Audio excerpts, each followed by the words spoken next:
2 বছর পর বাবার বাড়িতে ফিরে এসে আমি একদম কল্পনাও করতে পারিনি যে এমন কিছু ঘটবে। মায়ের অনুপস্থিতিতে আমরা 2 বোনই ছিলাম বাড়িতে। বাবা প্রতিদিন রাতে মদ্যপ অবস্থায় ফিরে আসতেন এবং ছোট বোনকে তার ঘরে নিয়ে যেতেন। এতদিন পর যখন আমি বাড়ি এলাম তখন বাবার আচরণে কিছুটা পরিবর্তন দেখলাম। তিনি মদ খেয়ে আমাকে তার ঘরে নিয়ে যাওয়ার চেষ্টা করছিলেন, আর আমি কিছুই বুঝতে পারছিলাম না আসলে কি হচ্ছে। তিনি কোনো কথা না বলেই আমাকে তার ঘরে নিয়ে। বন্ধুরা, আজকের গল্পটা অনেক বেশি স্পেশাল, তাই সবাই রেডি থাকো। দয়া করে গল্পগুলো ভালো লাগলে ভিডিওটি লাইক, শেয়ার এবং চ্যানেলটি সাবস্ক্রাইবই করো প্লিজ। আমি প্রিয়া, 2 বছরের দাম্পত্য জীবনের পর বাবার বাড়িতে এসেছি। আসার পেছনে বিশেষ কোনো কারণ ছিল না, দীর্ঘদিন পর স্বামীও বলল যে বাবার বাড়ির খবর নেওয়া উচিত। তবে এতদিন না আসার মূল কারণ ছিল বাবার মদ্যপানের অভ্যাস। কিছুদিন আগে বাবার ফোন পেয়ে এই সিদ্ধান্ত নিলাম। বাবা জানালেন তিনি মদ ছেড়ে দিয়েছেন।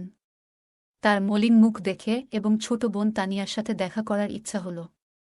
তানিয়া আগে হোস্টেলে ছিল, এখন একাদশ শ্রেণীতে পড়ে এবং মাত্র 2-3 মাস হল বাড়ি ফিরেছে। বাড়িতে এসে বাবা আমাকে জড়িয়ে ধরলেন, যেন একটু বেশি স্নেহ দেখাচ্ছিলেন। তানিয়া দেখা করতে এলো, তবে তার মুখে কিছুটা অস্বস্তি ছিল। তানিয়া বাবাকে পানি দিতেও ভয় পাচ্ছিল, যা দেখে আমি বিস্মিত হলাম। জানি না সে কবে থেকে এতটা ভয় পেতে শুরু করেছে, বিশেষ করে বাবা তো এখন মদও ছেড়ে দিয়েছেন। সেদিন দাদু, বাবার বন্ধুর বাবা, আমাদের বাড়িতে এসেছিলেন। তাদের পরিবার আমাদের খুব ঘনিষ্ঠ। বাবার বন্ধু মারা যাওয়ার পর দাদু নিয়মিত আসতেন, বাবাকে মদ ছাড়তেও তিনি উৎসাহ দিয়েছিলেন। সেদিন বাবা দাদুর সাথে বাইরে গিয়েছিলেন। যখন বাবা ফিরে এলেন তখন তার মদ্যপ অবস্থায় দেখে আমি বিস্মিত হলাম। দাদু বললেন, মেয়ে, তোমার বাবার খেয়াল রেখো। তাকে কতবার বলেছি মদ ছেড়ে দিতে, কিন্তু আজ সে মদ্যপানের কারণ হিসেবে বলল যে তার মেয়ে 2 বছর পর বাড়ি এসেছে। আসলেই তোমার বাবা খুব জটিল মানুষ। আমি যখন বাবাকে তার ঘরে পৌঁছে দিতে যাচ্ছিলাম তখন তিনি আমাকে এমনভাবে ধরে রাখলেন যেন আমি তার স্ত্রী। পরের দিন সকালে শ্বশুরবাড়ি ফেরার জন্য প্রস্তুত হলে বাবা আমাকে থামিয়ে বললেন, কোথায় যাচ্ছ? এসেছ তো মাত্র 1 দিন হয়েছে। আমি জবাব দিলাম, আপনি যদি মদ না ছাড়েন তাহলে আমি আর এখানে থাকব না, তানিয়াকেও নিয়ে যাচ্ছি। আমার কথায় বাবা বিচলিত হয়ে পড়লেন। তানিয়া বাবার সৎ মেয়ে হলেও তিনি তাকে নিজের মেয়ের মতোই দেখেছেন। মায়ের মৃত্যুর পর বাবার দ্বিতীয় বিয়েতে তানিয়া আমাদের জীবনে আসে। আমি তানিয়াকে সবসময় নিজের ছোট বোনের মতোই ভালোবেসেছি। বাবার প্রতিশ্রুতি অনুযায়ী আমি আরও কিছুদিন থাকার সিদ্ধান্ত নিলাম। 1-2 দিন পর আমি তানিয়াকে নিয়ে বাজারে গেলাম। তার জন্য অনেক সুন্দর পোশাক এবং মেকআপের সামগ্রী কিনলাম। বাড়ি ফিরে আমি তানিয়াকে বললাম নতুন পোশাকগুলো পরে দেখতে। একটি পোশাক তাকে বিশেষ সুন্দর লাগছিল। আমি তাকে সাজতে বললাম, আর নতুন পোশাকে সে অপূর্ব লাগছিল। তার এই রূপের কিছু ছবি মোবাইলে তুলছিলাম। ঠিক তখনই বাবা বাড়ি ফিরে এলেন। বাবা তানিয়াকে দেখে মুগ্ধ হয়ে গেলেন। তিনি কাছে এসে তার কাঁধে হাত রেখে বললেন, আমার তানিয়া এখন অনেক বড় হয়ে গেছে, কত সুন্দর দেখাচ্ছে। তবে বাবার কথায় তানিয়া কোনো প্রতিক্রিয়া ছিল না।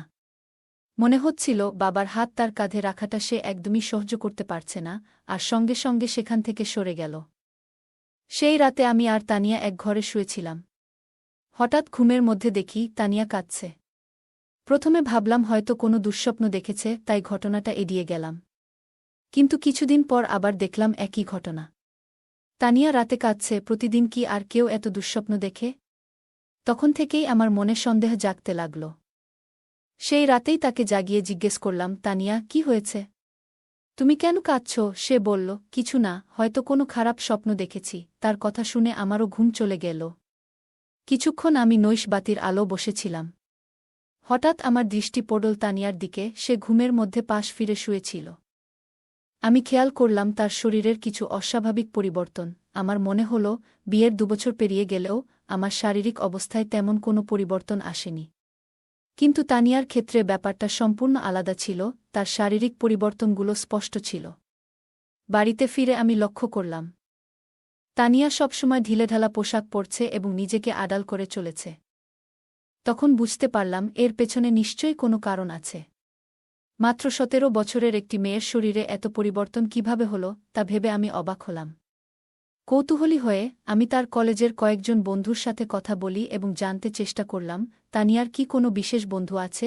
সবাই এক কথায় জানালো যে তানিয়া মোটেও সে ধরনের মেয়ে নয়। সে কখনোই দায়িত্বহীন ছিল না, তবে সমস্যা কোথায় তা আমার বুঝতে হবে। সেই রাতে যখন আমি ঘুমাচ্ছিলাম, হঠাৎ দেখি বাবা ঘরে এসে তানিয়াকে নিয়ে বাইরে চলে গেলেন।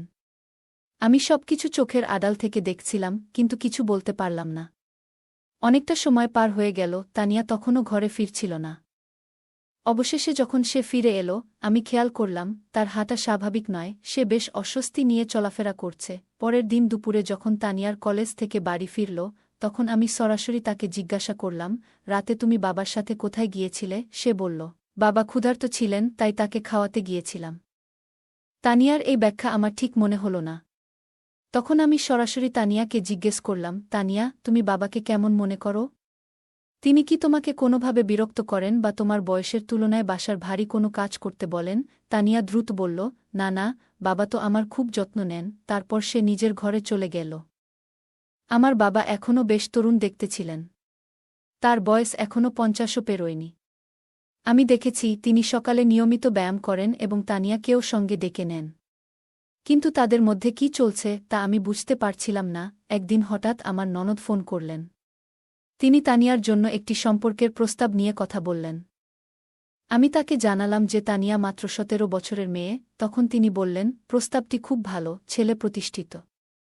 নন্দের কথায় আমি ছেলের পরিবারের সাথে যোগাযোগ করলাম এবং তাদের বাড়িতে আমন্ত্রণ জানালাম। যখন তারা তানিয়াকে দেখলেন, ছেলের মা বললেন, আপনার বোনের বয়স কি সত্যিই ১৭? দেখুন, এই মেয়ের শরীর এবং বয়সে বড় পার্থক্য রয়েছে। এমনকি ছেলের মা স্পষ্টই জানিয়ে দিলেন, কিন্তু ছেলের মা স্পষ্টভাবে বিয়ের প্রস্তাবটি ফিরিয়ে দিলেন, কারণ তাদের মনে হয়েছে তানিয়ার শারীরিক গঠন তার বয়সের তুলনায় অনেকটাই বেশি। আসলে আমাদের তেমন তাড়া ছিল না তার বিয়ের বিষয়ে, তবে নন্দের অনুরোধে আমি তাদের বাড়িতে ডেকেছিলাম। আমি এই দেখার ব্যবস্থা এমন এক সময় করেছিলাম যখন বাবা বাড়িতে ছিলেন না, এবং আমি তাকে কিছু জানাইনি। কিন্তু যখন বাবা জানতে পারলেন, তিনি ভীষণ রেগে গেলেন এবং বললেন, তুমি কি পাগল হয়েছ? তানিয়া মাত্র ১৭ বছরের মেয়ে। আর তুমি তার জন্য এখনই প্রস্তাব আনছ? যদি এখানে থাকতে না পারো, তবে নিজের শ্বশুরবাড়িতে চলে যাও। বাবার এই প্রতিক্রিয়ায় আমি হতবাক হয়ে গেলাম, কারণ এটা তো কেবল সাধারণ একটি দেখাশোনা ছিল, বিয়ে ঠিক করিনি। বাবার তানিয়ার প্রতি অতিরিক্ত মনোযোগ আমাকে চিন্তিত করছিল। যদিও আমি সরাসরি কিছু সন্দেহ করিনি, তবে তাদের আচরণ আমাকে ক্রমশ সন্দেহজনক লাগতে শুরু করছিল। তানিয়াকে প্রায়ই বাবার পিছনে ঘুরতে দেখতাম। বাবা আমার সাথে এত রাগ করলেও আমি শ্বশুরবাড়ি যেতে চাচ্ছিলাম না। দাদাজি, যিনি আমাদের বাড়ি থেকে ২টি বাড়ি পরে থাকতেন, আমাদের মধ্যে এই সমস্যা লক্ষ্য করেছিলেন। তিনি বাবাকে বোঝানোর চেষ্টা করলেন যে মেয়ের সাথে এমনভাবে কথা বলা উচিত নয়। কিন্তু বাবা কারও কথা শোনার মতো অবস্থায় ছিলেন না এবং রেগে নিজের ঘরে চলে গেলেন। তার পেছনেই তানিয়া এক গ্লাস পানি নিয়ে ঘরে ঢুকে গেল, যেন বাবার প্রতি তার অতিরিক্ত খেয়াল ছিল। দাদাজি আমাকে বললেন, প্রিয়া, যদি তোর বাবার এই আচরণ পছন্দ না হয়, তুই নিশ্চিন্তে শ্বশুরবাড়ি চলে যা। আমি এখানে দুজনেরই খেয়াল রাখব। কোনো চিন্তা করিস না। দাদাজি খুব দায়িত্বশীল মানুষ ছিলেন এবং সবসময় আমাদের বাড়ির খেয়াল রাখতেন। ২ দিন পর আমি শ্বশুরবাড়ি চলে গেলাম। সেখানে পৌঁছে দেখি আমার ননদ আগে থেকেই এসেছে। সে বলল, প্রিয়া, আমি তোকে শুধু একটা পরামর্শই দিয়েছিলাম। ওই পরিবার থেকে আমার কাছে ফোন এসেছিল। তিনি বললেন, তোমার বোন সম্পর্কে আমাকে কিছু ভিন্ন কথা বলা হয়েছে। তারা বলেছে মেয়েটি বিয়ের আগেই শরীরের অদ্ভুত পরিবর্তন করেছে। আমার শ্বশুরবাড়িতেও তানিয়ার শারীরিক পরিবর্তন নিয়ে কথা হচ্ছিল। এরপর ননদ আমাকে বললেন, প্রিয়া, রাগ করো না। তবে এখনও তোমার হাতে সময় আছে।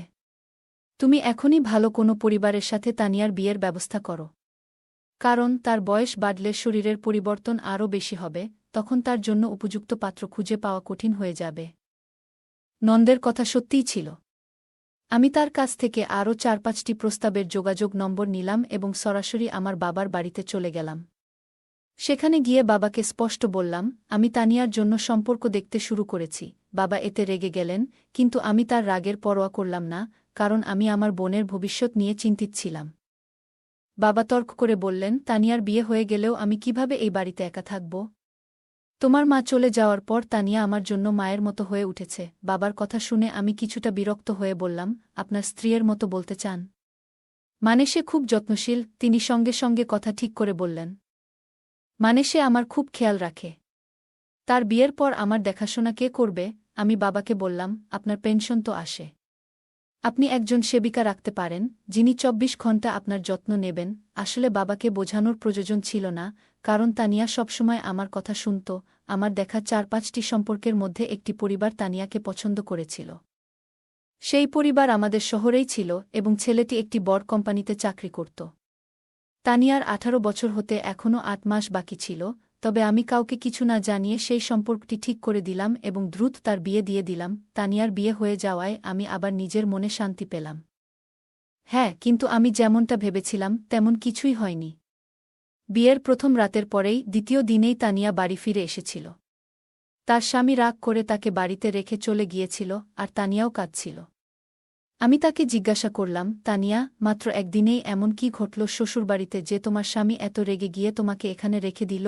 তখন সে বলল, আমি ওর সাথে থাকতে পারব না। তানিয়া সঠিকভাবে কিছু বলতে চাইছিল না, তাই আমি তার স্বামী ফোন করলাম এবং জিজ্ঞেস করলাম কেন সে তানিয়াকে তার বাপের বাড়িতে রেখে দিল। তখন তার স্বামী বলল, তোমার তানিয়া প্রথম রাতেই কিছু অশোভন কথা বলেছে। যখন আমি তার কাছে গিয়েছিলাম সে বলল, আমি তোমার সাথে মানিয়ে নিতে পারব না। আমি শুধুমাত্র আমার বাবার সাথে অভ্যস্ত। মাত্র ১৭ বছরের একটি মেয়ে এমন কিছু বলবে, তা শুনে আমার কাছে অদ্ভুত লেগেছে। এছাড়াও আমরা জেনেছি যে তানিয়া গত কয়েক মাস ধরে তার বাবার সাথে একা বাস করছে। কিন্তু ব্যাপারটা এখানেই শেষ নয়, সে তার আসল বাবা নন। তুমি যেটা ভালো মনে করো সেটা করো, কিন্তু আমি তাকে আমার বাড়িতে ফিরিয়ে নিতে পারব না। তানিয়া কেন এমন পাগলামি করল, কিছুই বুঝতে পারছিলাম না। নিজের মেয়েকে বিয়ের দ্বিতীয় দিনেই বাড়িতে ফিরে আসতে দেখে আশ্চর্যজনকভাবে তার বাবা একটুও চিন্তিত ছিল না। বরং তিনি অনেক খুশি ছিলেন। গত কয়েকদিন ধরে তিনি রাতে তানিয়াকে তার ঘরে ডাকতেন এবং বসাতেন। কিছুদিন পর আমার সামনেই তিনি তানিয়ার জন্য কিছু পোশাক কিনেছিলেন, যা তার দেহের মাপে যথেষ্ট ছোট ছিল। তখন তানিয়া সেই পোশাকগুলো পরেনি, কিন্তু রবিবার আমি যখন আমার বান্ধবীর বাড়ি গিয়েছিলাম, সেখান থেকে ফিরে এসে আমি দেখলাম যে তানিয়া সেই ছোট পোশাক পরে বাড়ির মধ্যে ঘুরে বেড়াচ্ছে। আমার চোখ অবাক হয়ে গিয়েছিল, কারণ সে তার বাবার সামনে ছোট পোশাক পরে হাঁটছিল।